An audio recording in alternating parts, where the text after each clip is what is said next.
I am the Tofu Golem. Please enjoy the video. You start by confirming the game or mod version and collecting the essentials so you can act immediately. Once done, deploy spawn lures in permitted zones. This increases probability because worm pandas prefer disturbed soil near water.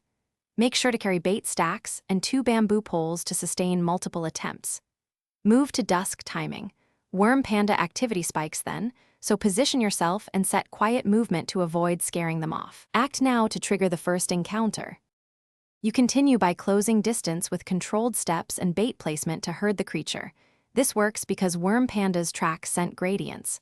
Once lured, alternate between stun net and short-range traps to overwhelm mobility. Timing matters. Then, switch to rapid capture technique.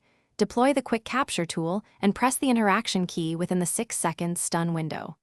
Make sure to rotate tools to avoid cooldown overlaps. This prevents escape and reduces resource waste. Keep monitoring health so you finish by securing the worm panda and stabilizing it for transport. This step matters because stress causes escape attempts. Once contained, provide shade and hydration immediately to lower agitation, and administer a calming bait mix to make handling safe. If things go wrong and it flees, retrace your bait markers within 2 minutes. Scent fades fast, so reseed the path and set additional lures. Make sure to check for trap damage and replace nets if the creature exploits weaknesses. Thanks for watching. Consider subscribing if we helped you today.